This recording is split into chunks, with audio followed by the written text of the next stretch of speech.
I've seen these applicants, some of them come full circle from, the first time they reached out to me or the first time I met them, while they're in the academy, to graduation, to now, becoming officers in the field. And to me, that's very rewarding.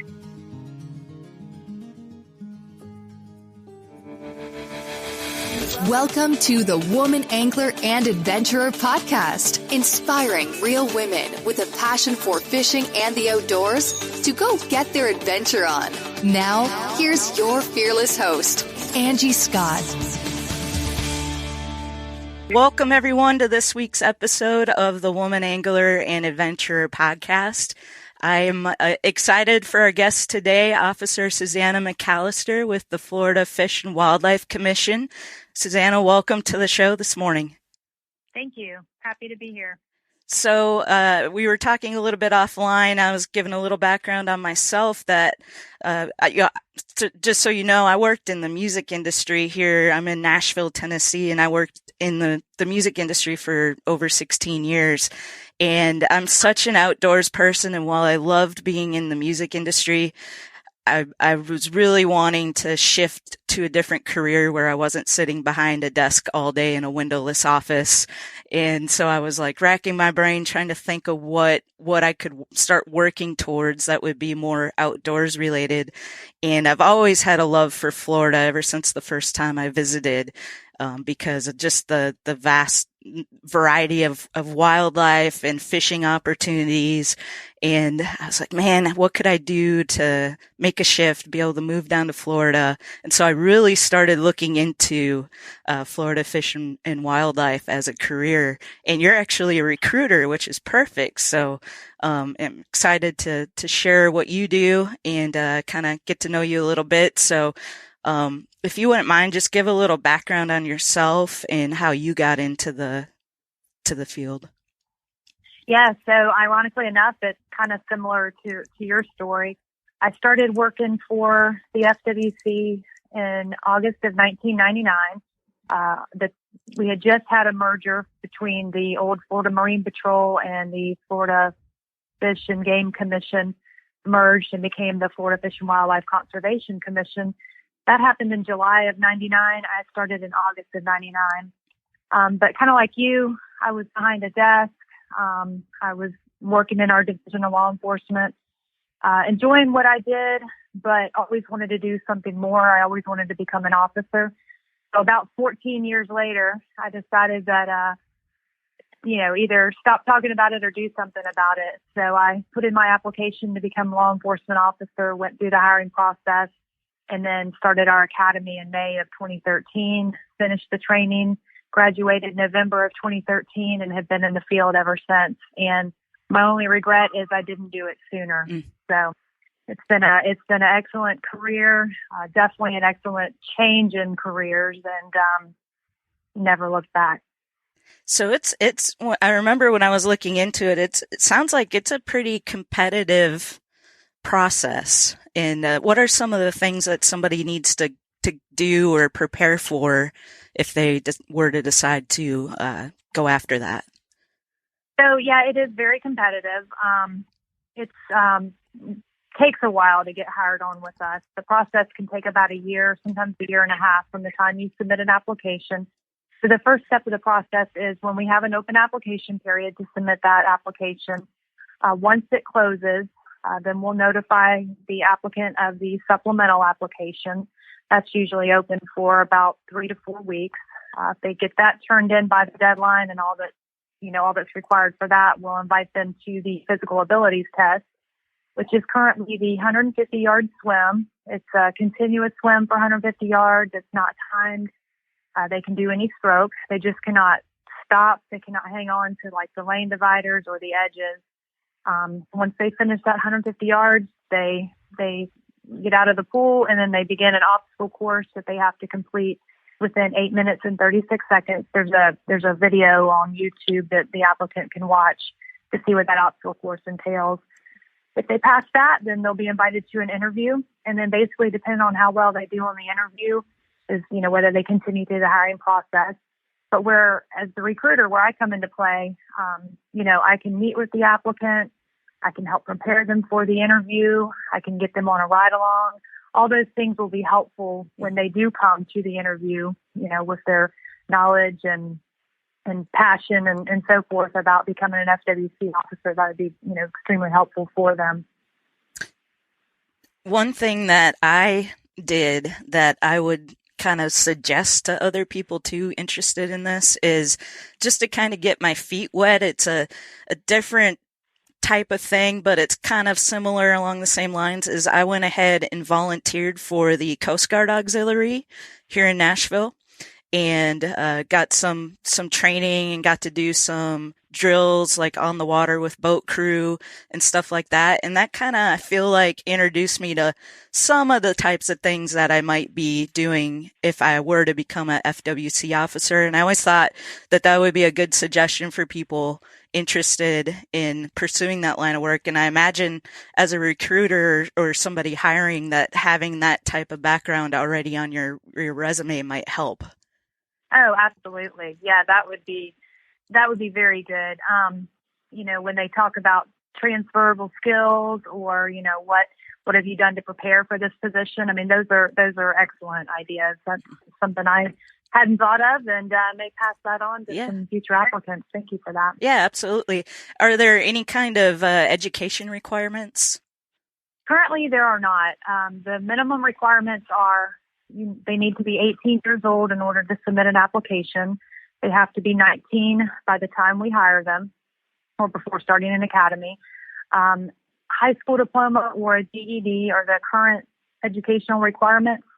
If they do have an associate's degree or a bachelor's degree, that's additional points towards the interview, which is helpful. If they get hired with us, having those, one or the other degree can help them financially, providing them some extra salary every month as well. So not a requirement, but definitely helpful.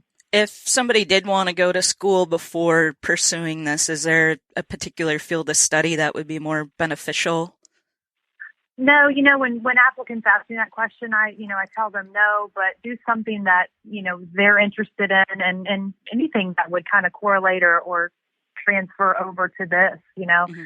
Obviously criminal justice, things like that. But a lot of people are getting into, like the biology degrees, marine science, environmental, things like that, that'll, obviously transfer over when they become officers. Mm-hmm. Have you had any 19-year-old officers? I believe we've had some start as early as 9 or as young as 19. I know we've had some 20-year-olds. As a matter of fact, there was a 20-year-old in my class that actually turned 21 while we were in the academy. I think we have had a handful of 19-year-olds. Yeah, that's pretty amazing. For more than 100 years, pheasant hunting has been a storied South Dakota tradition. And for the next century, South Dakota is focused on making pheasant hunting even greater. Welcoming more hunters to the field, showing the hunting community is for everyone. That's a legacy to stand the test of time. Go to huntthegreatestsd.com to hear stories from women who hunt and learn what makes South Dakota the world's pheasant capital. That's huntthegreatestsd.com. South Dakota. Sportswomen, welcome.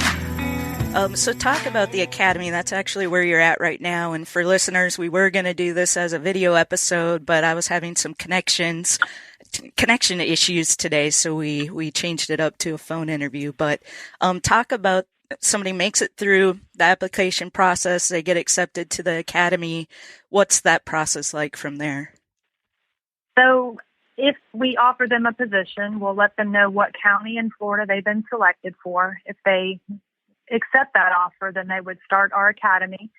Upon graduating our academy, they would start in that county that we offered them. But starting the academy, our academy is about 7.5 months long. They are required to live at our academy, typically go home on weekends if we don't have any training scheduled. But they're here Sunday night through Friday when they get out of class. We will pay for the training. Everything's included, room, board, books, tuition. We'll also pay them a salary the day that they start the training because they, officially are state of Florida employees. So yeah, we're paying for it and paying them while they're here. So that's, that's pretty good. Yeah, and is it a pretty difficult?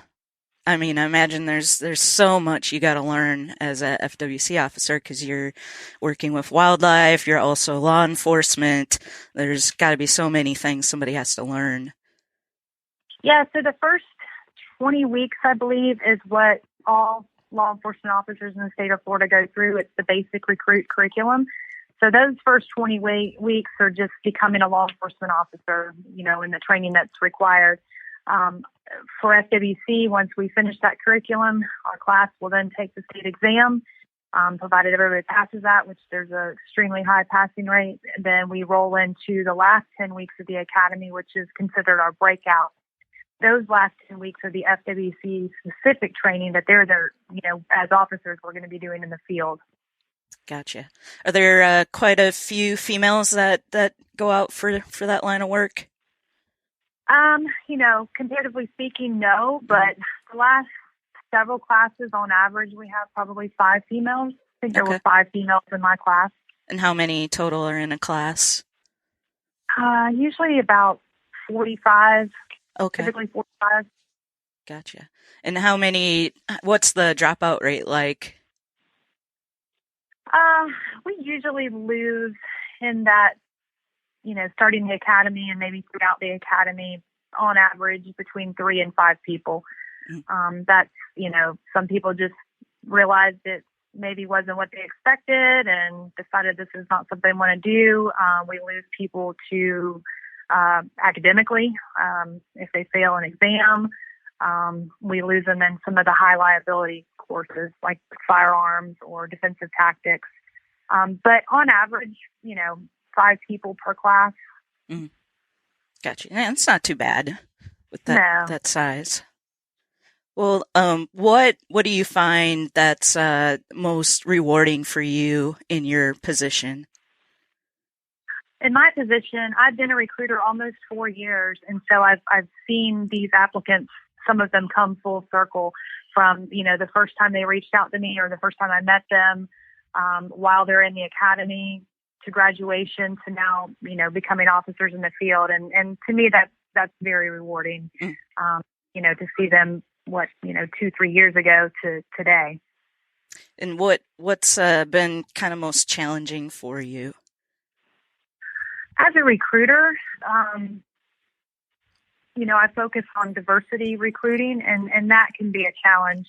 This particular type of law enforcement is not traditional. Mm-hmm. While we are state law enforcement officers, we focus on conservation law enforcement, and it's not for everybody, and not it's kind of hard to find that particular person that enjoys being outside in the elements. With the we've got snakes and ticks and spiders and things like that some people just aren't keen on. So that can be challenging to kind of sell this as what a great career and how much fun it is and rewarding and all those good things. But that sometimes is a challenge for people that may not enjoy the outdoors, that may have an interest in law enforcement, but then not necessarily this type of law enforcement. Right. Yeah, and in Florida too, it's got to be a little extra challenging in that it's hot a lot of the year, depending on where you're at in Florida. It can be very, very humid, and then you're dealing with all the critters, and you've got gators, of course, down there. So yes, yeah. Like I said, you're at the training academy right now, and then you're heading off to do a recruiting event, right? That is correct. Yes, I'm going to head over to the Funiac, which is in Walton County, in a little bit, and basically just put the word out there that we're hiring and looking for good people that want to do this. And do you get to travel all over the state, or are you kind of focused in one area? Yes, my area of responsibility is the Northwest region, which is from Jefferson County. That's just a little bit east of Tallahassee, over to Escambia County, which is over in the Pensacola area. Gotcha. Well, great. Well, if somebody's interested in finding out more about this, how do they go about that? Yeah, absolutely. They can go to our website. They can go to myfwc.com. There's a Talk to a Recruiter page. We have 6 recruiters statewide. I'm, again, up in the Northwest region, in the Panhandle. They're more than welcome to reach out to me. I can give you my email address and my phone number, and I can put them in touch with the, respective recruiter for their area.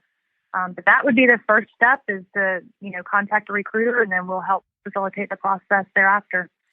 Great. Well, I'll put a link to the website in the show notes for this episode, so people can just click on that and go straight there. And I just really appreciate your time this morning. I think we're going to have a follow-up interview with somebody to talk kind of about conservation issues and stuff going on in Florida, which is super important as well. So I look forward to that. And just thank you again for your time. Absolutely. Thank you for having me.